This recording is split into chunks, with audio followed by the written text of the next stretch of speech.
서울 잠실동의 산돌교회 강충숙 목사님은 기도로 성령님의 인도를 받으며 살아가는 신바람 나는 삶을 생생하게 간증하고 계시는데요. 감람나무의 사랑 전해드립니다. 미국에서 집회를 시작하기 전 집회가 열리는 교회 담임 목사님에게 인사를 드렸더니 목사님은 그 교회 전도사님을 소개시켜 주었다. 그런데 그 전도사님이 낯이 익었다. 혹시 이화여대 나오지 않았어요? 물으니 깜짝 놀라며 제가 그곳을 졸업한 걸 어떻게 아세요? 라며 눈을 동그랗게 떴다. 이렇게 우리는 대학 졸업 후 30년 만에 뉴욕에서 집회 강사와 전도사로 만나게 되었다. 우리는 롱비치 해변을 거닐며 30년 동안 밀린 이야기를 나누었다. 친구가 기도 제목을 말했다. 아들이 직업 군인인데 당시 이라크 전쟁이 벌어지고 있어 아들이 이라크에 파병될 수 있는 상황이었다. 친구는 아들이 이라크에 파병될까봐 불안하고 초조해했다. 그래서 나는 아침 저녁으로 친구 아들이 이라크 파병에 선발되지 않기를 간절히 기도했다. 몇 달이 지난 후 친구가 다시 내게 전화를 했다. 기도해줘서 정말 고마워. 염려대로 처음에 아들은 이라크 파병 명단에 속하게 되었어. 그런데 파병되기 하루 전날 장교가 부대에 와서 군인 3명을 호출해서 자기 방으로 데려갔대. 우리 아들도 속해 있었는데 장교는 너희는 내일 이라크에 가지 않고 다른 임무를 맡게 될 것이다 하더래. 장교의 말대로 3사람은 이라크행 비행기를 타지 않았는데 나중에 알고 보니 우리 아들을 제외한 2명의 군인은 정치인인 아버지의 백으로 이라크 파병에서 제외되었대.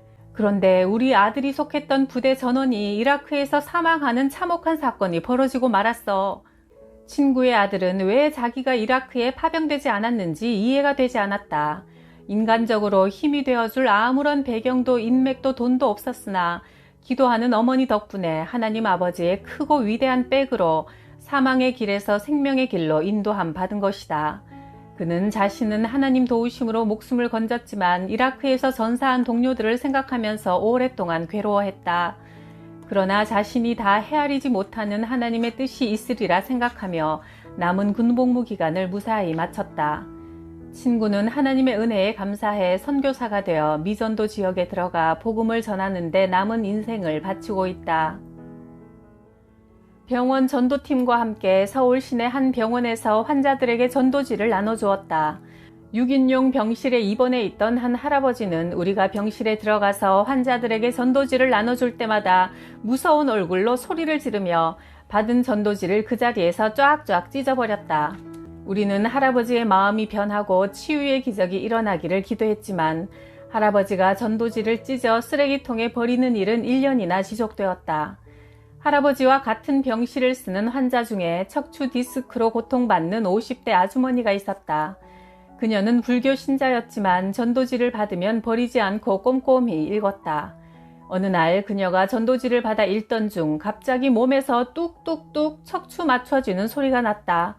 그 소리가 너무 커서 병실에 있던 모든 사람들도 뼈 부러지는 것 같은 그 소리를 듣게 되었다. 아주머니는 너무 놀라 이제 척추가 다 부러져 죽게 되었다고 잔뜩 겁을 먹고는 급히 간호사를 불러 검사를 받기 위해 병실을 빠져나갔다. 검사 결과 부러진 줄로만 알았던 척추가 모두 제자리에 맞춰져 있었고 의사는 기적이 아니면 이런 일이 절대 일어날 수 없다며 놀라워했다. 아주머니는 가뿐한 몸으로 퇴원했다. 이 사건이 온 병동에 일파만파 퍼지자 환자들이 앞다투어 전도지를 받으려 했고 예수님을 영접하는 사람들이 많이 늘어났다. 그 모습을 지켜본 할아버지도 더 이상 전도지를 찢지 않고 읽었으며 그해 세례를 받았다. 기도를 시작한 지 1년 만에 응답된 것이다.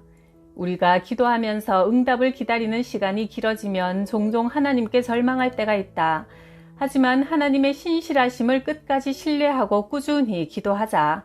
하나님은 우리의 기도를 결코 잊지 않으시며 가장 좋은 때에 가장 좋은 것으로 반드시 응답해 주신다. 어느 날 독일에 있는 선교사님한테 전화가 왔다. 나는 2006년 5월 30일 성령 강림 기간 중에 독일에 도착해 아헨에서 집회를 하게 되었다. 집회에는 선교사 훈련을 받고 있는 독일인 청년들이 많이 참여했다. 독일인들은 매우 합리적이고 지적이라 성경 중심적인 신앙생활을 하고 있었고 성령님을 잘 이해하지 못했으며 성령님의 인도를 받으며 살아가는 것에 대해 잘 모르고 있었다. 내가 성령님의 일하심에 대해 설교하자 독일 성도들은 오직 기록된 성경 말씀만이 전부인 줄 알았는데 우리 안에 와서 사시면서 일하시고 우리 인생을 세밀히 인도하시는 성령 하나님을 알게 되어 기쁘다고 했다. 집회 후 나는 선교 훈련 중인 독일 청년들과 함께 체코로 선교 여행을 떠났다. 나는 여행을 떠나기 전 혼자 회비를 관리하는 독일인 베르너에게 다른 사람과 함께 둘이 돈을 관리하면 어떻겠냐고 제안했지만 그는 큰 돈이 아니니 혼자 하는 게 편하다고 거절했다. 그런데 체코에 도착하자마자 베르너가 선교 회비를 다 잃어버리는 일이 일어났다. 지갑이 흘러버린 것인지 도둑을 맞은 것인지 원인을 알 수 없었다. 베르너는 공금을 나눠서 관리하라는 목사님 말씀을 듣지 않아 돈을 잃어버렸다며 몹시 자책했다. 그러자 대학 교수인 독일인 귀도가 이렇게 말했다.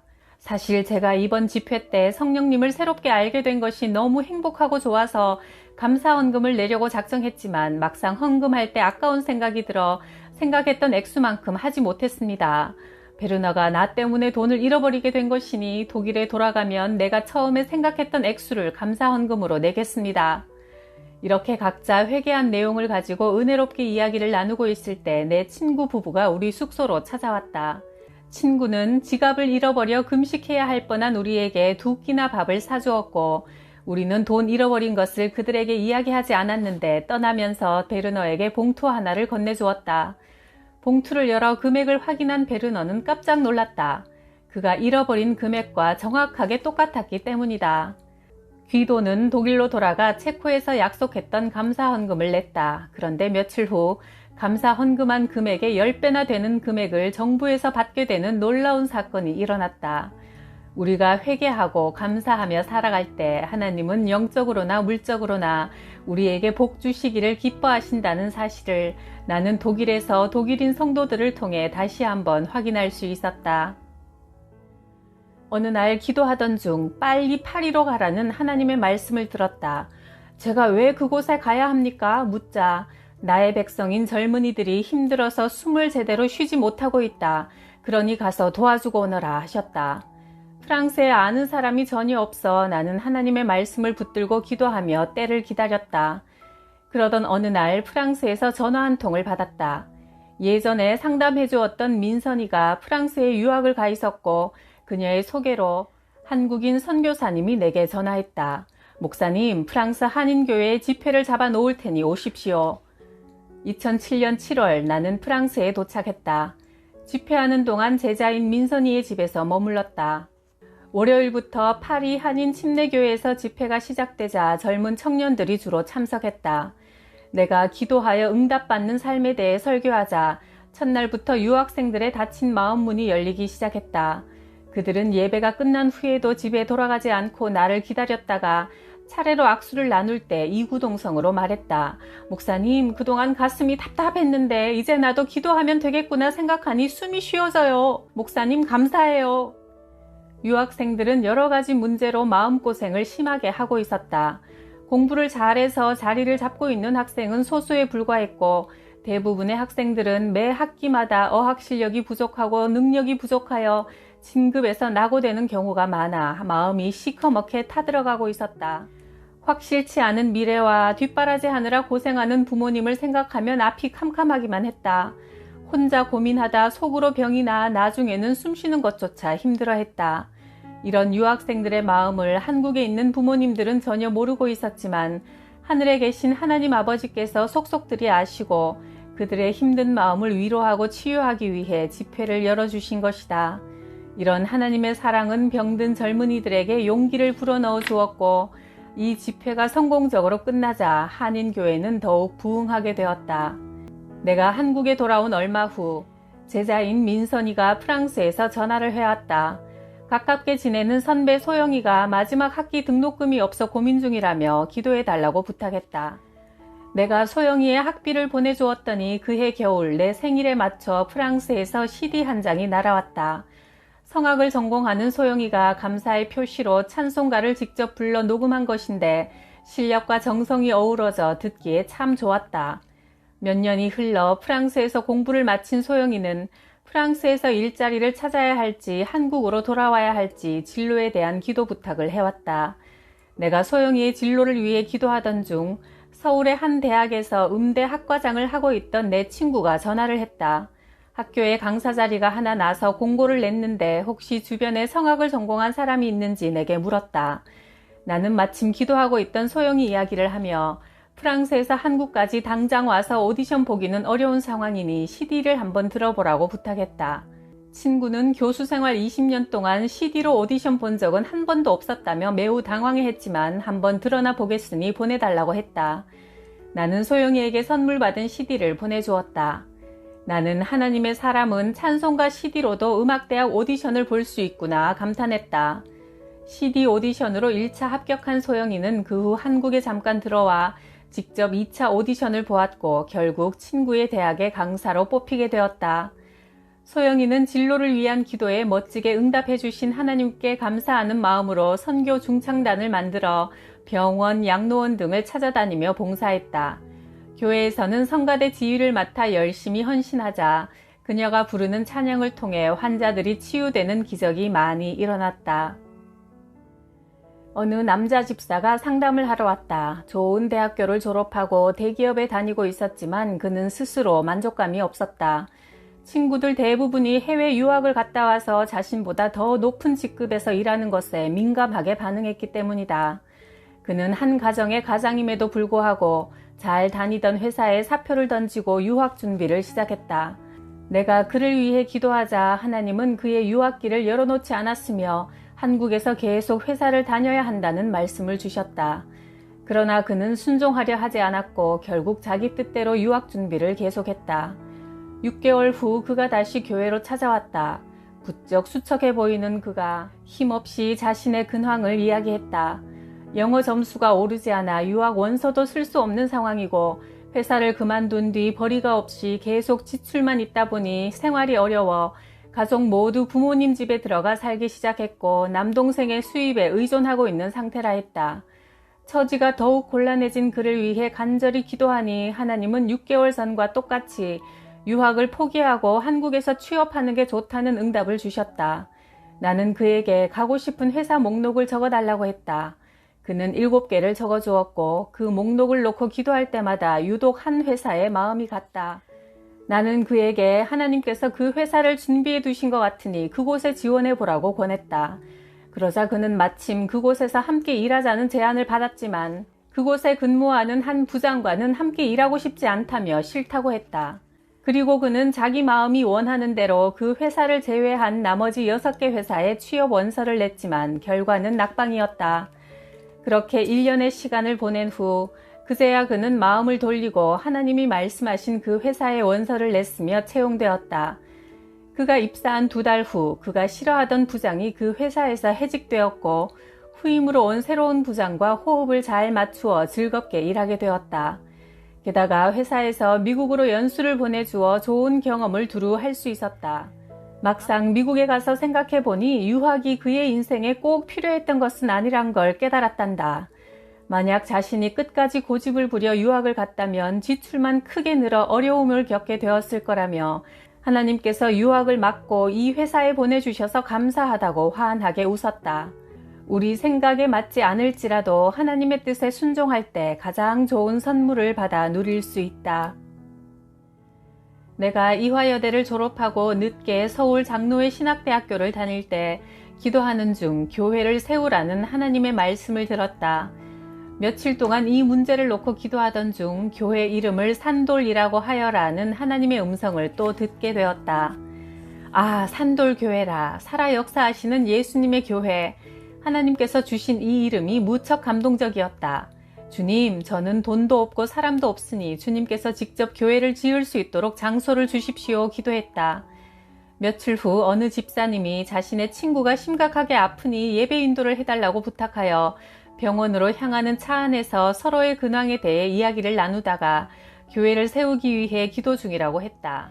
내 이야기를 듣던 그녀는 강남 논현동에 남편 회사의 강당이 비어 있으니 그곳에서 교회를 시작해보면 어떻겠냐고 제안했다.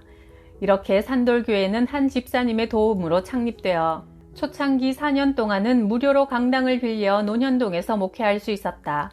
4년째 되던 해 하나님은 교회를 떠날 준비를 하라는 말씀을 들려주셨고, 며칠 후 집사님이 나를 찾아와 건물주가 바뀌어 이제 무료로 강당을 빌려주기 어렵게 되었다고 알려왔다.